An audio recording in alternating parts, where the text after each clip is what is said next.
คัดเลือกบุคคลที่เป็นแกนนำเนี่ยมาใช่ไหมฮะในการที่จะเข้ามารับ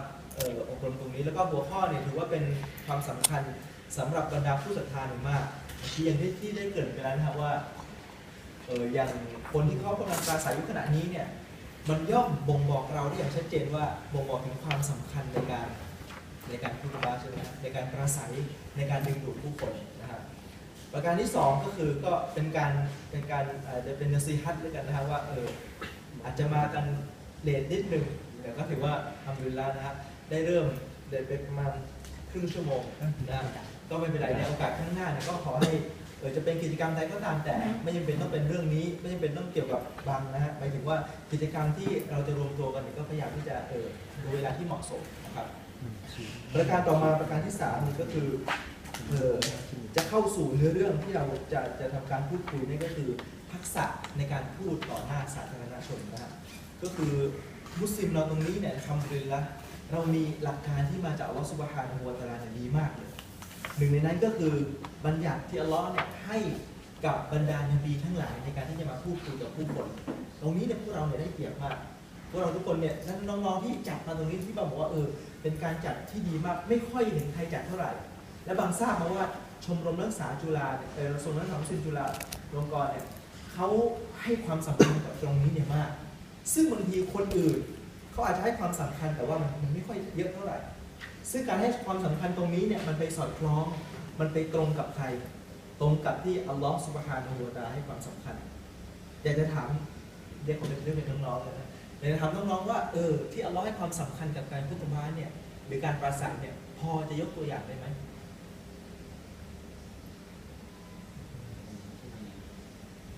คือเราจะรู้ได้ไงบางบอกว่าอัลลอฮฺให้ความสำคัญกับการพูดตบะการปราศัยการพูดต่อหน้าสาธารณชนเนี่ยเราพอจะมีเหตุการณ์หรือหลักฐานยกเป็นการอ้างอิงคำพูดนี้ได้ไหมเหตุการณ์ที่นบีพูดตบะอยู่แล้วก็มีความระวังเข้ามาครับทีนี้ก็ทุกคนก็ออกมาต้อนรับเพราะว่ามันเป็นธรรมเนียมของที่นั่นแต่ว่าจะมีท่านมัสก็สามารถเสด็จไม่กี่ท่านมาฟังอยู่พอหลังจากเป็นว่าเสร็จท่านนั้นก็ได้ตำหนิที่ออกไปครับกุรอานลงมาเตแสดงว่าบ่งบอกถึงความสำคัญในการฟังคุตบะใช่ไหมฮะและการพูดคุตบะเช่นกันอันนั้นก็คือเหตุการณ์หนึ่งซึ่งจริงๆแล้วมันคือครอบคลุมทั้งหมดเลยการที่อิสลามมีบัญญัติให้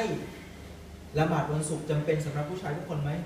จำเป็นแล้วในละหมาดวันศุกร์เนี่ยจำเป็นต้องฟังคุตบะถือเป็นเงื่อนไขในการทำให้ละหมาดวันศุกร์สมบูรณ์ย่อมบ่งบอกถึงความสำคัญเนี่ยถ้ามีเพียงเหตุผลนี้เหตุผลเดียวเนี่ยพอไหมพอแล้วที่เราจะให้ความสำคัญหรือเอาใจใส่กับการพูดตบะถูกไหมฮะมีเพียงเหตุผลว่าหลักการอิสลามเนี่ยให้พูดตบะไม่เพียงแค่นั้นพูดตบะยังไงครับมีหลักการอะไรในพูดตบะอีกที่บ่งบอกถึงความสำคัญของการปราศัยการพูดคุยนี้คนที่ฟังเนี่ยหลักการศาสนาบอกว่าห้าม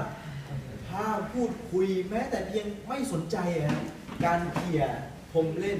การสกิดแม้แต่การให้สลับกับคนข้างศาสนายังห้ามปรามตรงนี้เลยแสดงว่าที่เลือกมาทำดีแล้วอัลเลาะห์เตาฟิกให้กับพวกท่านนะในการที่จะเลือกเอาหัวข้อนี้เนี่ยมาให้ความสนใจให้ความสำคัญนะแสดงว่าในวันหนึ่งเนี่ยเราถูกบังคับให้ฟังคุตบะพอเตะก็ถูกบังคับให้พูดคุตบะแสดงว่าสัมพันธ์ตรงนี้อย่างน้อยสัปดาห์ละ1 ครั้งแล้วถือเป็นเขาเรียกว่าการปฏิบัติที่มันยิ่งใหญ่มากหมายถึงว่าทุกคนต้องมาและมาในสภาพที่มีความพร้อมอาบน้ำใช่ไหมต้องอาบน้ำมาก่อนอาบน้ำมาเวลาคนทำงานเมื่อกี้ที่น้องคุยยกตัวอย่างไปแล้วถ้าคนจะมีธุรกิจจะไปทำการค้าต้องหยุดไหมฮะจะมีธุรกิจใหญ่ขนาดไหนต้องมานั่งฟังมานั่งฟังอิหม่ามอ่านคุตบะเขาเตะอ่านคุตบะแล้วฟังอย่างตั้งใจด้วยห้ามพูดห้ามคุยเตรียมความพร้อมในการที่จะฟังถ้อยคำที่มาจากอิหม่ามแสดงว่านี่ในมุมของผู้ฟังใช่ไหมในมุมของผู้พูดแสดงว่าการที่จะพูดในลักษณะแบบนี้เนี่ยก็ต้องมีความพร้อมเนี่ยพอสมควรนะฮะดังนั้นตรงนี้จึงบ่งบอกถึงความสำคัญในการพูดว่าการที่อิสลามให้ความสำคัญกับการปราศัยชัดเจนเลยอันนี้คือในประเด็นแรกประเด็นที่2ที่คุยกับบางซอแล้วนะฮะว่าการที่เราตอนนี้เราเห็นเนี่ยจะเป็นนปช.จะเป็นของสุเทพเทือกสุบรรณเนี่ยเขามีการปราศัยกันซึ่งเราเห็นแล้วว่าคนเดียวอะฮะ อะไรคือจุดรวมที่ทำให้ผู้คนเดือนแสนเดือนล้านเนี่ยมาอยู่แล้วก็สดับรับฟังเพียงคนเดียวที่เขากำลังพูดอะไรครับ คือการมีเทคนิคในการดึงดูดผู้ฟังอยู่เนี่ยให้เขาสนใจในสิ่งที่เขาพูดแสดงว่าคนพูดเนี่ยต้องไม่ธรรมดาแล้วต้องมีเนื้อหาตรงนี้เนี่ยแสดงว่าขนาดคนไม่ใช่มุสลิมเนี่ยยังให้ความสำคัญ แม้ว่าเขาจะไม่ได้มีข้อเท็จจริงข้อมูลอะไรที่เกี่ยวกับสัจธรรมอย่างมากมาย แต่ด้วยเทคนิคในการพูดเนี่ยเขาให้ความสำคัญมากบางคนก็ประสบความสำเร็จเลยเอาข้อเท็จเอาสิ่งที่เป็นเท็จมานำเสนอประสบความสำเร็จไหมฮะประสบความสำเร็จแล้วทำไมมุสลิมที่มีสัจธรรมอยู่ในจากอัลลอฮฺซุบฮานะฮูวะตะอาลาจากท่านนบีศ็อลลัลลอฮุอะลัยฮิวะซัลลัมทำไมเราจึงไม่มีเทคนิคบ้างล่ะในการที่จะนำเสนออิสลามให้กับทุกคนบางทีเนี่ยอิสลามไม่ใช่ความไม่ได้เป็นสิ่งที่ไม่สวยงามไม่ได้เป็นสิ่งที่น่าเกลียดอิสลามมีเนื้อหาที่สวยงามมากแต่บางทีเราไม่มีเทคนิคในการนำเสนอมากกว่าเราฟังมันดูจืดมันไม่ค่อยมีรสชาติเท่าไหร่ทำไมคนรู้เขาพูดแล้วมันดูน่าฟังเขาก็ไม่ได้พูดอะไรจริงๆในกุรอานเนี่ยมีเนื้อหาที่มันเพราะมันดูน่าสนใจมากนบีพูดหะดีษสั้นๆเนี่ยโอ้โหอธิบายได้เยอะเลยเข้าใจแล้วมันสว่างสำหรับคนที่สามารถอธิบายได้อย่างชัดเจนแต่ทำบางทีเราก็หยิบมาส่วนหนึ่งนะฮะตอนคุตบะนะหยิบหะดีษมากุรอานมาเยอะแต่พอเราอ่านแล้วถามว่าบางทีมันไม่เกี่ยวข้องกับเรื่องเลยบางทีไม่สามารถจะหยิบจุดที่กุรอานชี้เนี่ยเอามาให้กับผู้ฟังได้ตรงนี้เป็นปัญหาหนึ่งของการคุตบะในปัจจุบันเช่นกันในการปราศัยเองเนี่ย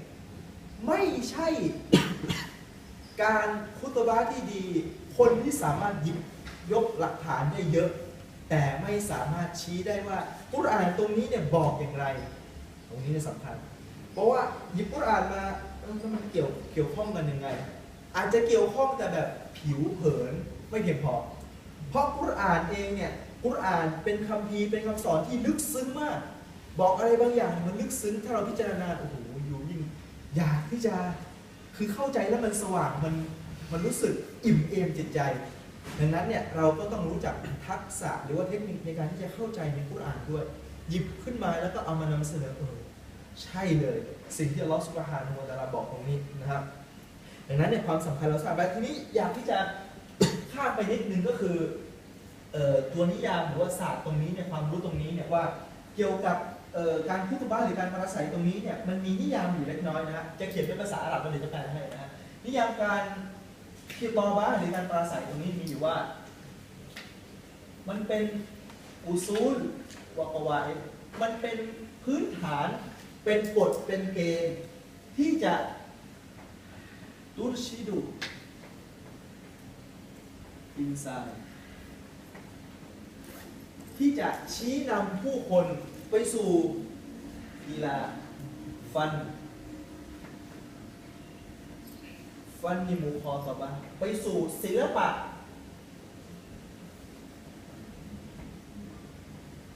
การพูดคุยกับมวลชนหรือว่ามหาเขาเรียกอะไรนะภาษามหาประชาชนนี่แสดงว่าสำคัญในกับร่วมสมัยมากเรื่องหัวข้อได้ร่วมสมัยดีแล้ว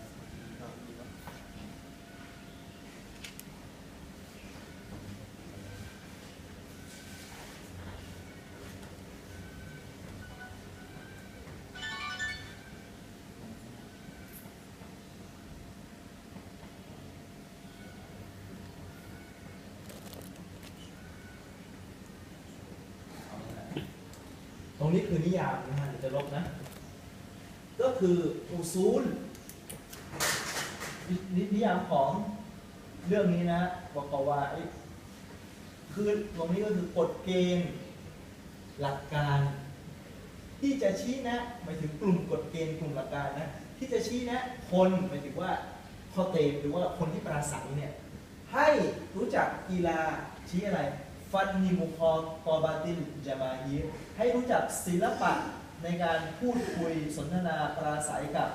มวลมหาประชาชนจามาฮีจุมฮุดนี่คือผู้คนจำนวนมากจามาฮีเป็นพหูพจน์ของผู้คนจำนวนน้อยก็แปลว่ามวลมหาเนี่ยตรงเลยกับที่เขาใช้อยู่จามาฮีนะฮะฟันมุคอกอบาติลจามาฮีนะฮะบีตอรีกอตินอิลกอยะด้วยวิธีการ การปราศัยการพูดอิลกอยะคือการโยนแปลว่ามันจะคำว่าการโยนก็คือการเอาคำพูดเนี่ยโยนใส่หูฟังหูของผู้คนนะฮะโดยตัชตามิลูอัลลิคนะวะอิสติมาละโดยใช้เทคนิคในการโน้มน้าวและดึงดูดความสนใจอันนี้คือนิยามมันเป็นกฎนะฮะเป็นกฎกลุ่มของกฎเกณฑ์ชี้นำให้ผู้คนรู้จักศิลปะการพูดคุยกับมวลมหาประชาชนด้วยวิธีการพูดนำเสนอโดยครอบคลุมเรื่องหรือว่าโดยใช้เทคนิคในการดึงดูดแล้วก็ดึงความสนใจอันนี้ก็คือนิยามแสดงว่าอันนี้มันเกี่ยวข้องกับเรื่องของการพูดโดยตรงอันไม่เกี่ยวกับการเขียนนะฮะการเขียนที่แบบหนึ่งแต่อันนี้เกี่ยวกับการพูดเพราะที่มูคอตาบ้านนี่เกี่ยวกับการพูดเป็นกฎเกณฑ์การพูดที่ดึงดูดจิตใจผู้คนนะครับ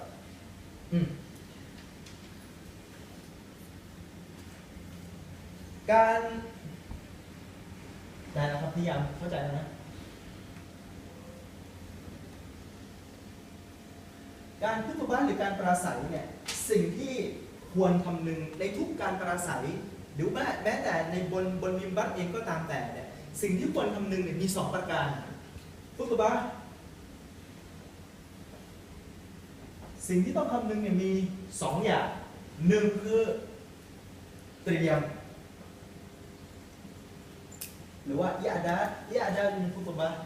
2คือลงสนามก็คืออิลกอคือการลงสนามสำคัญเนี่ยพอๆกันสำหรับการเตรียมและการลงสนามอันนี้หลักๆเลยเนื้อหาที่จะพูดวันนี้เนี่ยมี2ประเด็นนี้2ประเด็นหลักคือการเตรียมจะเตรียมอย่างไรมีความสำคัญเช่นกัน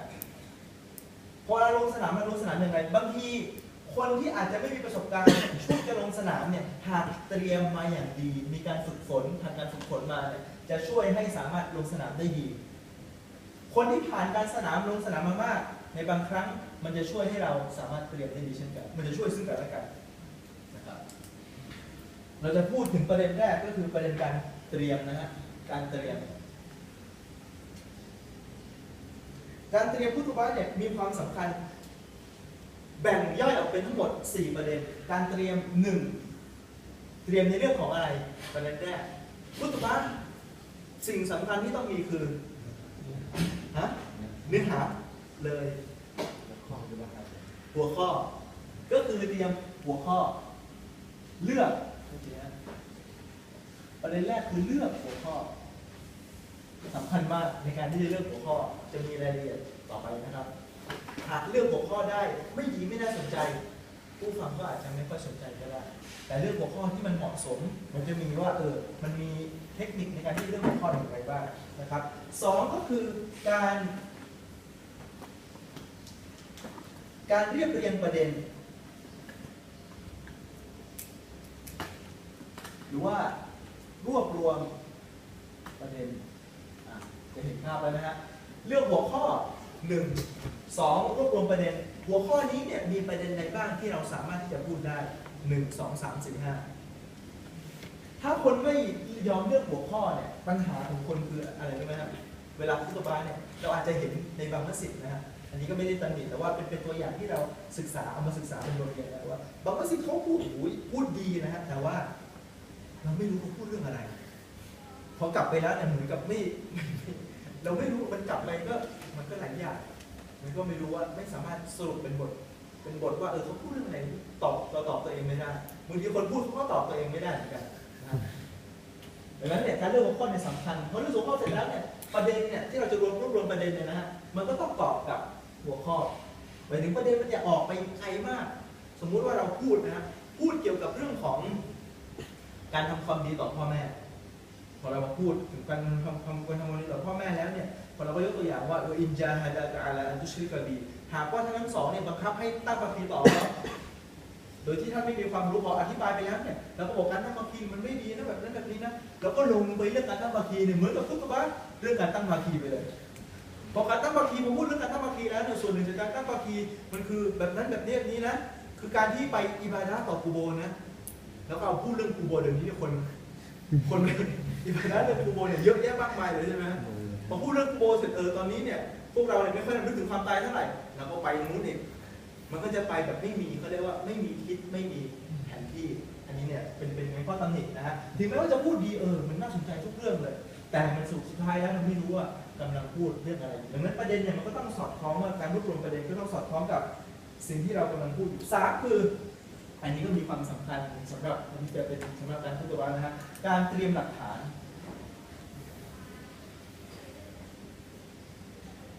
หรือว่านำเสนอหลักฐานเตรียมหรือว่านำเสนอก็มีความสำคัญเพราะในเงื่อนไขหนึ่งของการพูดตัวจำเป็นต้องมีหลักฐานที่มาจากกุรอานนะฮะหรือว่าสุนนะท่านนบีศ็อลลัลลอฮุอะลัยฮิวะซัลลัมและประการสุดท้ายก็คือถ้อยคำในการพูด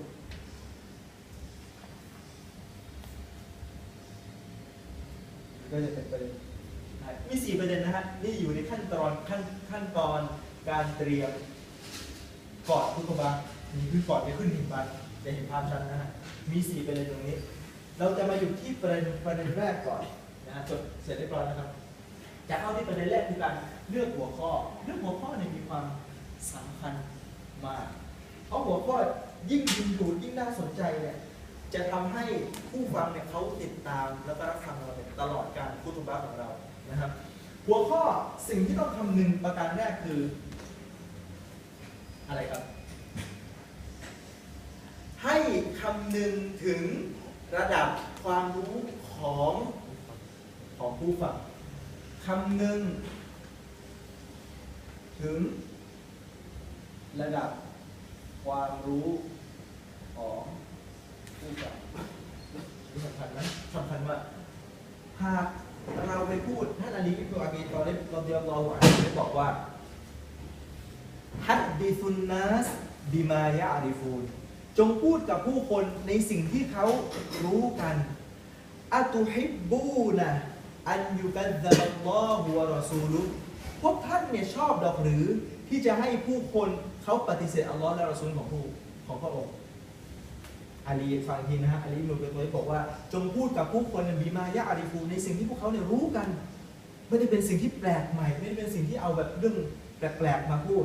บอกว่าฉันแสดงว่าฉันมีความรู้มากกว่าคนอื่นไม่ใช่อันนี้ถามว่าชอบหรือที่จะให้อัลลอฮ์และรอซูลถูกปฏิเสธให้ถูกปฏิเสธบางทีเราไปเอาเรื่องอะไรมาไม่รู้แล้วคนเขายังไม่เข้าใจนะพื้นฐานยังไม่ดีเราเอาเรื่องที่มันแปลกๆมาสมมุติว่าเรื่องกอฎอกัดเรื่องที่มันลึกหน่อยเราไปยกหลักฐานแบบนี้แบบนั้นแบบนี้มาพอคนฟังแล้วเนี่ยงงเลยโอ้โหแบบนี้ด้วยเหรอเข้าใจอัลลอฮ์ผิดอาจจะเป็นสาเหตุทำให้เขาเนี่ยคิดไม่ดีต่ออัลลอฮ์ซุบฮานะฮูวะตะอาลาก็ได้ดังนั้นเนี่ยการคำนึงถึงระดับความรู้ของผู้คนเนี่ยมีความสำคัญมากจะทำให้เป็นส่วนสำคัญในการที่เราจะเลือกหัวข้อในการคุตบะห์ในการปราศัยของเราไปดูว่าผู้คนเขามีระดับความรู้ตรงไหน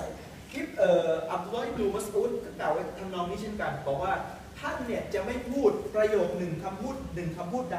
ที่สติปัญญาผู้คนไปไม่ถึงนอกจากจะเกิดฟิตนะห์ขึ้นในหมู่ผู้คนไม่พูดคำพูดใดที่เขาไม่สามารถมีวิจารณญาณตรงนี้ได้ไม่เข้าใจได้นอกจากฟิตนะห์จะเกิดแน่นอนบางทีก็ไปเอาเรื่องอะไรที่มันเกิดขึ้นมาก่อนแล้วในอดีตเอามาพูดอีกทีนึงเนี่ยเกิดฟิตนะห์ดังนั้นเนี่ยให้คำนึงถึงกับความรู้ของผู้ฟังที่เป็นกลุ่มนักศึกษาเนี่ยไม่เหมือนผู้ฟังที่เป็นชาวบ้านผู้ฟังที่เป็นผู้ชายไม่เหมือนกับผู้หญิงผู้ฟังที่เป็นมีอาชีพหนึ่งย่อมแตกต่างจากผู้ฟังที่อยู่ในอีกอาชีพหนึ่งดังนั้นตรงนี้เนี่ยมีความสำคัญในการที่เราจะเลือกหัวข้อในการที่จะนำเสนอให้กับผู้ฟังเนี่ยคำนึงหรือว่าการวิเคราะห์ผู้ฟังมีความสำคัญมากนะครับนั่นคือประการแรกประการที่สองการเลือกหัวข้อเนี่ยสมควรที่จะให้หลากหลาย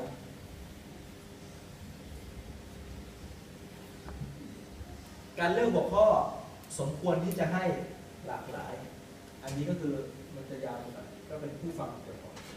มันจะได้จำได้คำนึงถึงผู้ฟังประเด็นที่สองก็คือให้หลากหลายให้มีความหลากหลายไม่ใช่ว่าเราเลือกหัวข้อที่จะพูดคุยเนี่ยเราชอบเรื่องนี้สมมติเราชอบประวัติศาสตร์เราก็จะเล่าประวัติศาสตร์ทุกครั้งที่คุตบะห์เนี่ยก็จะเอาประวัติศาสตร์นบีมาเล่าตลอดเลยบางทีคนก็จะเบื่อคนนี้มาเนี่ยไม่ต้องถามเลยว่าจะพูดเรื่องอะไรเขาพูดเรื่องนี้แหละพูดเรื่องเดิมนะฮะ บางทีบางคนก็พูดให้ความสำคัญกับบางเรื่องเป็นการเฉพาะบางคนก็อาจจะเห็นเรื่องว่าบิดาที่ในชุมชนเนี่ยมันเยอะมากแต่ว่าบางทีก็ไปพูดเรื่องเนี้ยคือขึ้นแต่ละครั้งก็คือจะเอาเรื่องนี้มาแล้วมันพูดแบบนี้มันก็แรกๆมันอาจจะดูน่าฟังแล้วก็ดูเข้าใจเหตุผลที่เขาพูดดีแต่หลังเนี่ยโอ้เดาได้เลยว่าประโยคต่อไปเนี่ยคืออะไรอันนี้ก็ไม่เหมาะสมควรที่จะให้เรื่องมีความหลากหลายเรื่องศาสนาเนี่ยมีเยอะมากมีเยอะมากบางทีอ่านพูดถึงเรื่องอัลลอฮฺซุบฮานะฮูวะตะอาลาความโปรดปรานของอัลลอฮ์ที่มีต่อบ่าวใช่ไหมครับความโปรดปรานของอัลลอฮ์มีอะไรบ้างพูดได้เยอะเลยใช่ไหมครับเอ้าเราเปลี่ยนมาอีกมุมหนึ่งบ้างพูดถึงเรื่องของการทำความดีต่อพ่อแม่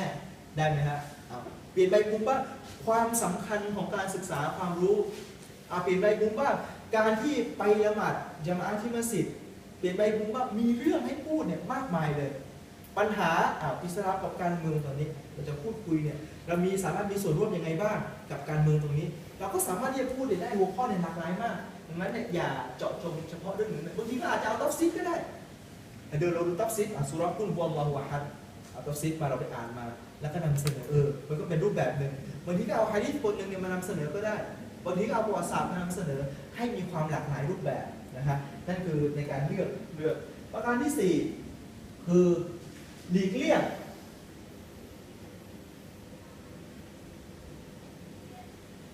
ซีรีส์นี่คืออะไรต่อเนื่องหรือว่าเป็นตอนภาษาเราเรียกว่าตัสั้นสุดเหมือนคล้ายซีรีส์เหมือนกันตัสั้นสุดคือเป็นตอนไม่ใช่ว่าคุตบะห์ของเราเนี่ยมันไม่ใช่รายการโทรทัศน์ด้วยนะมันเป็นคุตบะห์คือต้องเป็นเรื่องที่มันเอกเทศจากคุตบะห์ก่อนหน้าแล้วก็คุตบะห์ถัดไปถ้าไม่มีความจำเป็นจบในตัวใช่ครับจบในตัวคือพยายามหลีกเลี่ยงอย่าให้มีตอนต่อไปเดี๋ยวผู้ฟังก็ติดตามบางทีเขาไม่ได้ละหมาดไม่ได้ละหมาดมัสยิดนี้ตลอดใช่ไหมครับเขาก็บางทีแวะมาตรงนี้ติดตามชมตอนต่อไปแล้วผมไม่ได้มาแล้วจะทำไงเลยไปละหมาดมัสยิดอื่นหรือบางทีมัสยิดอื่นเขาก็มาละหมาดอีกอาทิตย์นึงเขามาละหมาดที่นี่มาบอกว่าอย่างที่นำเสนอไปเมื่อคุตบะห์ที่แล้วบอกว่าฉันไม่ได้อยู่คุตบะห์แล้วจะรู้เรื่องไหมเนี่ยนะฮะดังนั้นเนี่ยพยายามหลีกเลี่ยงเพราะคุตบะห์เนี่ยคือการรวมคนบางทีคนเขาหลากหลายมาก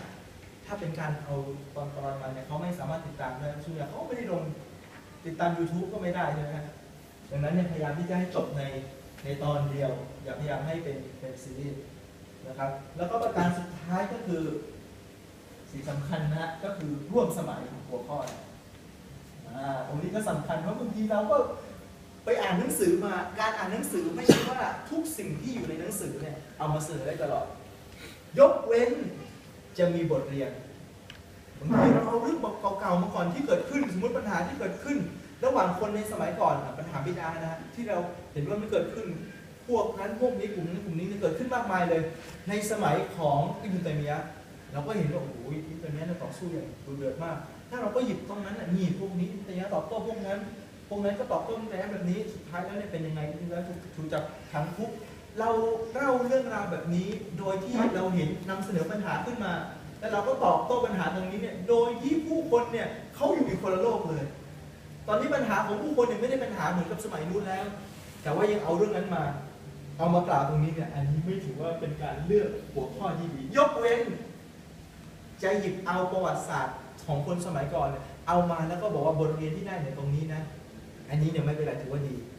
อย่างเช่นในอัลกุรอานเนี่ยเราสามารถที่จะบอกได้ในอัลกุรอานมีเยอะแยะมากมายเรื่องราวในอดีตใช่ไหมฮะเราสามารถถึงประวัติของนบีมูซาบทเรียนที่ได้รับเห็นไหมครับพี่น้องนบีมูซากับสมมติว่ากับฟิรอูนเป็นยังไงตอนแรกนบีมูซาดูเหมือนจะพ่ายแพ้แต่สุดท้ายแล้วเนี่ยอัลลอฮฺซุบฮานะฮูวะตะอาลาช่วยนบีมูซาบทเรียนที่ได้รับคือยังไงแล้วก็ตามใจในผู้สุดท้ายย่อมได้รับบั้นปลายในผู้สุดท้ายเนี่ยแน่นอนนะฮะต้องมีชัยชนะอันนี้ก็เป็นบทเรียนได้อันนี้ก็ได้ดีแบบนี้เลยดีแต่ถ้าการที่เราไปหยิบยกเรื่องมาเหตุการณ์ที่เกิดขึ้นมานี่พี่น้องเป็นไงครับเหตุการณ์ของคนที่เขาต่อสู้กันในสมัยก่อนกลุ่มพวกนี้เนี่ยแย่มากเลยเราไม่สมควรที่ไปตามเขาแต่ปรากฏว่าในสังคมปัจจุบันมันไม่มีกลุ่มแล้วพวกนี้ปัญหาตรงนี้เนี่ยมันไม่มีแล้วเอามากล่าวเนี่ยทำให้ผู้คนเนี่ยเขาไม่รู้เรื่องมันถือว่าไม่เป็นการเลือกเรื่องที่มีความร่วมสมัยมี4ประเด็นเลือกนะครับประเด็นที่2สำหรับหัวข้อที่2ก็คือการรวบรวมประเด็นนะฮะ รวบรวมประเด็นการรวบรวมประเด็นในการหลังจากที่เราเลือกหัวข้อเรื่องที่มันน่าสนใจแล้ว4ประการที่นำเสนอเมื่อกี้นะฮะมีความเหมาะสมกับสติปัญญาของคนฟังแล้วมีความหลากหลายแล้วมันตกไปข้อหนึ่งนะฮะไอ้ประเด็นที่5นะฮะสำหรับการเลือกหัวข้อก็คือให้เลือกเขาเรียกว่าตามเทศกาลของอิสลามนะฮะตามวันเวลาให้เลือกตามวันเวลาอีกข้อหนึ่งวันนี้ต้องคิดนะเวลาที่เหมาะสมอย่างเช่นช่วงเวลานี้เนี่ยมันเกิดอะไรขึ้นกับโลกมุสลิมเราอาจจะหยิบเรื่องราวของโลกมุสลิมมาพูดได้หรือช่วงเวลานี้ใกล้จะรอมฎอนเราบอกการเตรียมตัวต้อนรับรอมฎอนเป็นยังไงช่วงรุ่นฮิจญะห์เราสามารถหยิบมาได้ว่าการปฏิบัติตัวช่วงแรกของเดือนรุ่นฮิจญะห์เนี่ยคืออะไรช่วงนี้เป็นช่วงฮิจเราะห์หมายถึงว่าเป็นเริ่มแรกของฮิจเราะห์เราสามารถเอาบทเรียนเหล่านี้เนี่ยเอามาพูดคุยเอามาบอกกล่าวกับผู้คนได้เขาเรียกว่าเราดูตามปฏิทินหรือว่าดูตามเหตุการณ์ที่เกิดขึ้นในสังคมเนี่ยก็ได้เช่นกันสังคมตอนนี้มีเกี่ยวกับเรื่องประท้วงเกี่ยวกับเรื่องอะไรพวกนี้เนี่ยมุสลิมมีส่วนร่วมเกี่ยวกับเรื่องนี้อย่างไรบ้างนะครับต่อไปดูประเด็นเลือกตามสถานการณ์ตามเวลาที่เหมาะสมโดยเฉพาะเกี่ยวกับเดือนต่างๆของอิสลามเดือนรอมฎอนเดือนมุฮัรรอมทำอะไรประมาณนี้นะช่วงเดือนที่ท่านนบีศ็อลลัลลอฮุอะลัยฮิวะซัลลัมเนี่ยไปทำสงครามนั้นทำสงครามนี้เราสามารถหยิบยกมาใช้เป็นหัวข้อเรื่องที่จะพูดคุยกับผู้คนได้นะครับการรวบรวมประเด็นนะฮะมีสิ่งที่ต้องคำนึงอยู่ประมาณ5อย่าง5ปัจจัยนะครับประการแรกการรวบรวมประเด็นเนี่ยเราสมควรที่จะดูถึงความเป็นเอกภาพของเรื่องความเป็นเอกภาพที่นำเสนอไปแล้วนะ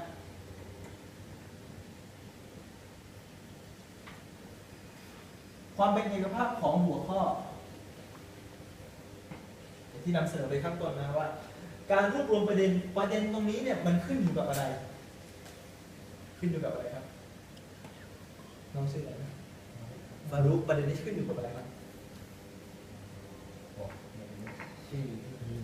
ประเด็นที่เราจะรวบรวมเนี่ยประเด็นจะเป็นต้องขึ้นอยู่กับดีมากครับฟารุกบอกว่าขึ้นอยู่กับหัวข้อนะฮะประเด็นจำเป็นต้องขึ้นอยู่กับหัวข้อเพราะประเด็นคือส่วนย่อยของหัวข้อเนี่ยนะต้องขึ้นตรงกับหัวข้อที่1ข้างบนนู้นหัวข้อเนี่ยประเด็นต่างๆเนี่ยมันต้องตอบโจทย์กับหัวข้อเรื่องสั้นอันนี้จะเป็นการเขียนบทความจะเป็นการพูดการปราศัยเนี่ยประเด็นเนี่ยสำคัญหมายถึงว่าหลักเนี่ยเรารู้ว่าเรื่องหัวข้อเนี่ยพูดอะไรอย่างในภาษาอังกฤษเนี่ยเขาจะมีชัดเจนมากถ้าใครเรียนการเขียนของภาษาอังกฤษนะฮะเขาจะบอกเลยว่าการเขียนเนี่ยมันจะเริ่มต้นยังไงเราจะบอกโครงสร้างนะและการแต่ละประโยคมันต้องตอบโจทย์ข้างบนเนี่ยเหมือนกับมันมีหัวข้ออยู่ใช่ไหมฮะและเกิดนำเนี่ยมันก็เหมือนกับเป็นการนิยามสั้นๆของหัวข้อนี้และการอธิบายเนี่ยแต่ละส่วนเนี่ยมันก็จะมาผูกซึ่งกันและกันนะให้มีความสัมพันธ์กับหัวข้อในแต่ละส่วนก็จะมีความสำคัญเช่นกันนะดังนั้นความเป็นเอกภาพในส่วนของหัวข้อระหว่างประเด็นกับหัวข้อเนี่ยต้องตอบโจทย์ได้ว่าประเด็นที่เราเลือกมาตรงนี้เนี่ยมันเกี่ยวข้องกันอย่างไรถ้ามันไม่เกี่ยวข้องกันบางทีเรามีความรู้เยอะหมายถึงว่าเราไปอ่านตรงนี้มาเยอะไม่ใช่ว่าเราจะพูดทุกเรื่องเลยไม่ใช่แต่เอาเรื่องที่มันเกี่ยวข้องกับหัวข้อตรงนั้นสำคัญถ้าเราตรงนี้มันก็น่าสนใจอย่างที่ยกตัวอย่างไปฮะพูดเรื่องทำความดีต่อพ่อแม่เดี๋ยววนไปเรื่องตั้งภาคีเดี๋ยววนไปเรื่องนั้นมันก็เต็มไปหมดเลยมันก็ดีทุกเรื่องนะฮะแต่คนก็จะงงว่าเราพูดเรื่องอะไรกันแน่นะนั้นในความเป็นเอกภาพของหัวข้อมีความสำคัญประการที่2ก็คือความสัมพันธ์ระหว่างประเด็นผูกประเด็นใช้คำว่าผูกประเด็นเลยนะเราต้องสามารถผูกประเด็นได้เมื่อกี้เรานำเสนอนะว่าหัวข้อเป็นแบบนี้ประเด็นเนี่ยมันมีเยอะลำดับสำคัญก่อนหลังเนี่ยสำคัญเช่นกันสมมติมีสักประเด็นย่อย12ประเด็นย่อยเรานำเสนอเนี่ยอันไหนนำเสนอก่อนอันไหน2 3แล้วการผูกไปประเด็นต่างๆที่มันเกี่ยวข้องกันเนี่ยเราต้องให้ผูกกันให้ได้ด้วยหมายถึงว่าประโยคนี้เรื่องที่เราพูดตรงนี้เรากำลังพูดเรื่องนี้อยู่และเราเข้าไปเรื่องที่2เนี่ยมันต้องมีความสัมพันธ์กันด้วยหรือเป็นประเด็นก็ได้ประเด็นกำลังพูดตรงนี้อยู่เหตุผลอะไรที่เรามาพูดประเด็นถัดไปตรงนี้ เป็นประเด็นย่อยนะฮะเหตุผลอะไรที่มันเรามาพูดตรงนี้มันต้องมีความสัมพันธ์กันเพื่อที่จะให้ดูมันตอบโจทย์เพราะบางคนเขาก็พูดแล้วมันก็ออกตอนออกนอกเรื่องเนี่ยมันก็เลยไปแล้วคุณเขาเรียกว่ามันสมองคนคือมันจะมีลักษณะที่มันผูกโยงกันอยู่แล้วฮะความรู้เนี่ยความรู้หนึ่งใช่ไหมครับความรู้เพิ่มมามันก็จะผูกกับความรู้เดิมที่มีอยู่มันก็จะผูกเนี่ยสมองเนี่ยใครเคย mind map เรารู้จักใช่ไหมฮะ mind map เนี่ยก็คือสมองเรามันจะลักษณะคล้ายๆกันนี่แหละมันจะผูกโยงกับความรู้เดิมที่มีอยู่แล้วมันก็จะผูกโยงไปเรื่อยๆเลยดังนั้นเนี่ยถ้าหากว่าเราไม่ได้ใช้หลักการตรงนี้ในการผูกโยงตรงนี้เนี่ยคนก็จะไม่ค่อยเข้าใจเพราะมันดีกับสมองของคนใช่ไหมฮะดังนั้นเนี่ยเราก็จำเป็นต้องให้มีความผูกโยงด้วยในส่วนของเนื้อหาของมันเรื่อยๆนะฮะประการที่3คือระวังเรื่องที่บั้นแต่งระวังเรื่องอะไรฮะบั้นแต่งขึ้นมาอันนี้เนี่ยอาจจะไม่ค่อยมีเท่าไหร่นะใช่ไหมในหมู่ของพวกเราแต่ในสมัยของประเทศอาหรับเองเนี่ยเขาก็จะมีเหมือนกันอย่างเช่นเอาเรื่องของพวกอิสราเอลียะมากล่าวไว้เรื่องของในประวัติในคัมภีร์ไบเบิลคัมภีร์ตอรอตอินจีลเนี่ยเอามากล่าวไว้เยอะแล้วก็เรื่องรายละเอียดสมมติว่าจะพูดตัฟซีรในซูเราะห์กาฟีชาวถ้ำเนี่ยเป็นยังไงบ้างเขาเอารายละเอียดมากล่าวเยอะเกินไปเนี่ยมันไม่ได้บทเรียนเท่าไหร่พูดถึงเรื่องนบีนูฮ์เอารายละเอียดลงมาเยอะเกินไปเนี่ยก็ไม่สมควรเท่าไหร่หรือไปพูดเรื่องความสมถะของคนนั้นเนี่ยเขาสมถะมากเลยซึ่งบางทีในตัวอย่างความสมถะของเขาเนี่ยอาจจะเกินเลยไปหรือบางทีไม่เกินเลยแต่ว่าความสมถะของเขาเนี่ยมันไม่ได้สอดคล้องกับสุนนะของท่านนบีเพราะนบีบางทีนบีปฏิเสธการสุดโต่งในบางอย่างเหมือนกันที่คนมาหาท่านนบีศ็อลลัลลอฮุอะลัยฮิวะซัลลัมใช่ไหมฮะสามคนเองหาที่บ้านนบีแล้วก็ถามว่านบีทำอิบาดะห์อย่างไรถามภรรยานบีก็บอกนบีทำอิบาดะห์แบบนั้นแบบนี้คนหนึ่งบอกโอ้โหนี่ขนาดนบีนะเนี่ยอัลลอฮ์อภัยโทษในความผิดที่ผ่านมาและความผิดที่จะเกิดขึ้นแล้วเราเป็นใครนั้นจะทำอิบาดะห์ให้เยอะหน่อยทำอิบาดะห์ให้เยอะบอกว่างั้นฉันเนี่ยจะละหมาดทั้งคืนหรือไม่นอนเลยคนบอกฉันจะถือศีลอดตลอดปีเลยอีกคนบอกฉันจะไม่แต่งงานแล้ว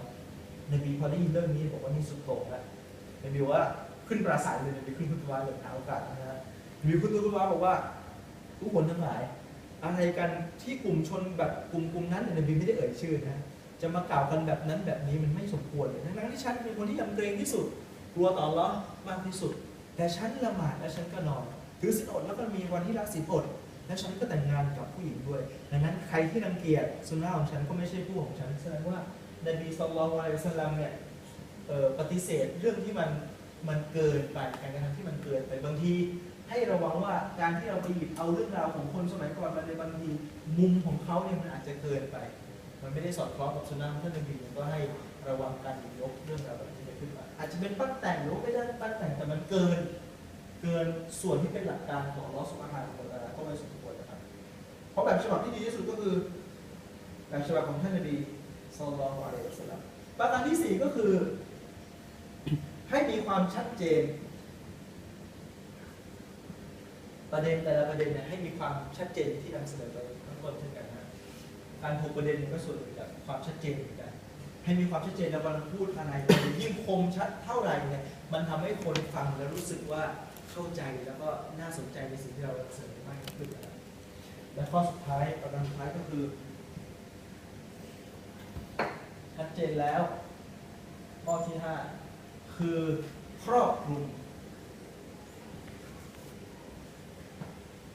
มเรื่องที่เราพูดอันนี้แตกต่างนะแตกต่างกับความเป็นเอกภาพตรงนี้ความเป็นเอกภาพนี่คือเป็นการปฏิเสธสิ่งที่มันจะนอกประเด็นไปเพราะบางทีเราไปหยิบยกอะไรมาจนมากเกินเนี่ยมันทำให้แตกประเด็นไปเป็นอย่างอื่นใช่ไหมฮะแตกหัวข้อนี้ไม่ได้อยู่ในหัวข้อเดียวกันแต่การครอบคลุมตรงนี้เนี่ยก็คือการครอบคลุมในหัวข้อนั้นเนี่ยพูดเรื่องนี้เนี่ยพยายามที่จะให้กล่าวถึงทุกประเด็นย่อยของเรื่องนี้เราพูดเรื่องอะไรเนี่ยสิ่งไหนที่มันเกี่ยวข้องกับประเด็นนี้เนี่ยสามารถที่จะหยิบยกมาได้หยิบยกมาทั้งหมดเลยมันจะทำให้คนฟังรู้สึกว่ามันครอบคลุมสมบูรณ์ดีนะฮะก็ซึ่งเป็นส่วนสำคัญเช่นกันนะฮะในการที่ในการรวบรวมประเด็นหัวข้อตรงนี้เนี่ยเราจะทำยังไงให้มันครอบคลุมที่สุดพอฟังแล้วได้ตอบโจทย์ได้ไม่ต้องฟังที่อื่นแล้วพอฟังคุตบะห์ที่นี่แล้วโอ้โหเขาตอบทุกประเด็นเลยของเรื่องนี้ถ้าผมเป็นหัวเรื่องนะฮะแต่ถ้าเป็นตัฟซีรก็อีกแบบหนึ่งถ้าตัฟซีรการครอบคลุมประเด็นนี้หมายถึงยังไง การอธิบายมุมต่างๆที่อยู่ในอายะตรงนั้นพยายามอธิบายในทุกๆมุมทุกๆแง่ด้านภาษาส่วนหนึ่งอาจจะด้านเชิงดาวะส่วนหนึ่งอาจจะด้านเชิงบทบัญญัติการปฏิบัติส่วนหนึ่งให้มันครอบคลุมในเนื้อหาตรงนั้นแหละนะครับแต่ถ้าเป็นหัวข้อก็ครอบคลุมในทุกประเด็นที่เกี่ยวกับหัวข้อนะครับอันนี้ในส่วนของส่วนที่สองนะฮะการรวบรวมประเด็นเยอะไหมเยอะนะยังได้นะเอาได้นะประเด็นที่สามประเด็นใหญ่นะครับหัวข้อใหญ่คือการภาษาไทยมันเขียนว่าอะไรนะเตรียมหลักฐานหรือว่านำเสนอหลักฐานนะเตรียมหลักฐานด้วยกันการเตรียมหลักฐานการเตรียมหลักฐานนี่ก็เป็นส่วนสำคัญเช่นกันโดยเฉพาะสำหรับการคุตบะห์เนี่ยจำเป็นนะเงื่อนไขเดี๋ยวจะบอกนะว่าเงื่อนไขหนึ่งของการคุตบะห์คือต้องมีหลักฐานด้วยหลักฐานในการที่จะนำเสนอเขามันไม่มีหลักฐานมาบางคนสามารถพูดดึงดูดได้พูดเยอะเลยแต่ไม่มีหลักฐานตรงนี้เนี่ยต่างกันนิดนึงนะเดี๋ยวผมจะพูดตรงนี้เนี่ยสำคัญนะเมื่อกี้บางนำเสนอในเบื้องต้นเนี่ยบอกว่าบางคนเขาสามารถยกหลักฐานได้เยอะเลยนี่เป็นจุดบกพร่องนะฮะยกหลักฐานได้เยอะแต่บางทีไม่สามารถที่จะดึงเอาบทเรียนจากหลักฐานนั้นเนี่ยเอามาใช้ได้เท่าไหร่นะอันนี้ถือว่าเป็นข้อบกพร่องหนึ่งนะฮะเราหน้าที่จะหลีกทางลักษณะแบบนี้การยกหลักฐานนี่ดีนะฮะแต่ยกหลักฐานเยอะจนเกินไปแต่ว่าไม่สามารถจะชี้ได้ว่าตรงไหนเนี่ยมันคือจุดที่ต้องการของอายะเนี่ยตรงนี้ให้ระวังตรงนี้นะนี่คือฝั่งหนึ่งอีกฝั่งหนึ่งคือเขาพูดเยอะอธิบายดีแต่ไม่มีหลักฐานมาซัพพอร์ตอันนี้เนี่ยมันก็ความน่าเชื่อถือเนี่ยมันก็อาจจะลดลงไปเลยเพราะว่าเขาพูดขึ้นมาคุณเอามาจากไหนแล้วบางทีให้ระวังนะฮะสำหรับสิ่งที่เรายังไม่มั่นใจว่าเรากำลังพูดอยู่เนี่ยมันเป็นส่วนหนึ่งของศาสนาหรือเปล่าตอนนี้บางส่วนตัวเองเนี่ยก็ได้ยิน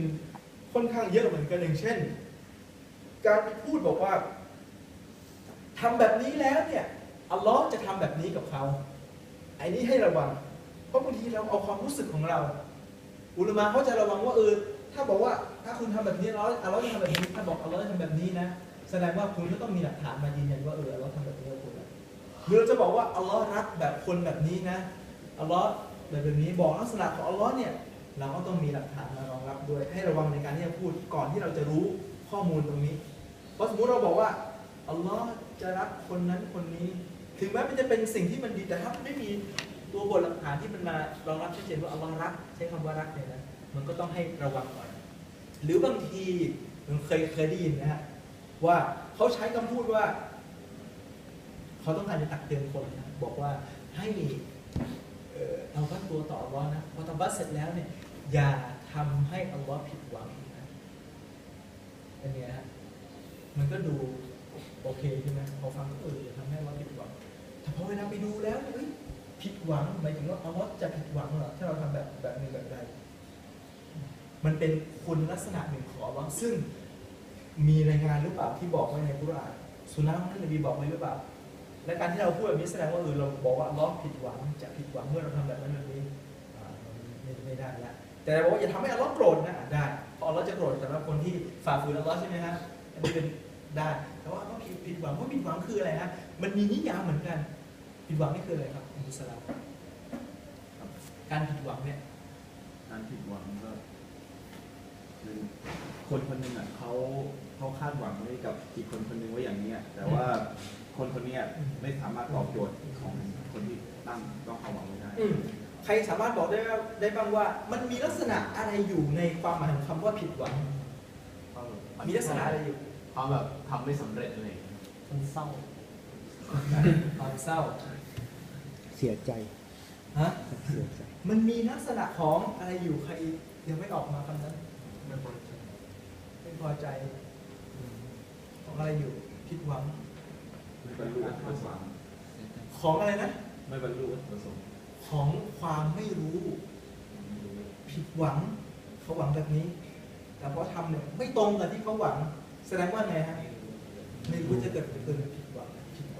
แสดงว่าลักษณะแบบนี้เนี่ยไปพูดกับอัลเลาะห์ได้ไหมอัลเลาะห์แสดงผมก็บอกว่าอัลเลาะห์ไม่รู้ว่าเขาจะทำแบบนี้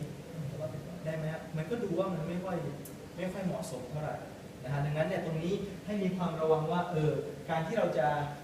ก็ออกนอกประเด็นนะครับผิดในส่วนของการประเด็นว่าการที่เราไปพูดต่ออัลเลาะห์ซุบฮานะฮูวะตะอาลาในสิ่งที่เราไม่รู้เนี่ยก็ต้องเป็นส่วนที่ระวังการที่เราพูดโดยที่ไม่มีหลักฐานเมื่อกี้เราบอกนะครับการพูดที่ยกหลักฐานเยอะแต่ไม่สามารถบอกได้ว่าตรงนี้หมายถึงอะไรอันนี้เป็นข้อตำหนิอีกส่วนหนึ่งก็คือการพูดโดยที่ไม่ใช่หลักฐานไม่สามารถที่จะโยงไปสู่หลักฐานได้เนี่ยก็ถือว่ามีส่วนที่ผิดพลาดอยู่เช่นกันนะครับเตรียมหลักฐานเนี่ยมีส่วนที่สำคัญต่อไปนี้นะมันมีหลายประเด็นมาก9ประเด็น9ข้อ1ให้ความสำคัญกับกุรอานหลักฐานที่มาจากกุรอานแล้วก็อะฮาดีษอันนบวียะห์ให้ความสำคัญกับ2สิ่งนี้อันนั้นแน่นอนเพียงพอแล้วสำหรับกุรอานตอนที่บางหนึ่งจะเล่าประสบการณ์นิดนึงว่าตอนที่บางไปเรียนที่ไปอบรมที่มักกะนะฮะแล้วรู้สึกว่าก็ได้ยินมานานแล้วมีความเชื่อแหละนะในใจเลยว่ากุรอานและหะดีษเนี่ยเพียงพอแล้วแต่มันยังไม่ค่อยมันดูเหมือนจะน้อยไปหน่อยความรู้สึกลึกๆนะฮะแต่ว่าจริงๆมันต้องยอมรับอยู่แล้วแต่พอเวลาไปเรียนแล้วเนี่ยปรากฏว่าพอไปเจอหนังสือที่อุลามะเขาแต่งเนี่ยโดยเฉพาะของที่บางเราสูที่บางเรียนพอไปเจอแล้วเนี่ยคือหลักฐานที่เราเคยรู้มาเนี่ยบางทีเขาสามารถดึงเอาบทเรียนที่อยู่ในหลักฐานเหล่านั้นเนี่ยพอมาดูแล้วเนี่ยมันเยอะมากในหลักฐานในบางส่วนในกุรอานในบางอายะห์เนี่ยบางทีมันมีหลายมุมมากที่สามารถเอามาใช้ประโยชน์กับชีวิตของเราได้และสุดท้ายได้ตอบโจทย์ตอบในใจตัวเองนะครับว่าตอนที่อยู่ที่นู่นบอกว่าแบบนี้เนี่ยกุรอานและหะดีษเนี่ยเพียงพอแล้วจริงๆหมายถึงว่ามันเพียงพอกับชีวิตจริงๆเลยฮะไม่ได้ว่าพูดให้มันสวยหรูเฉยๆแต่ว่าหากเราพิจารณา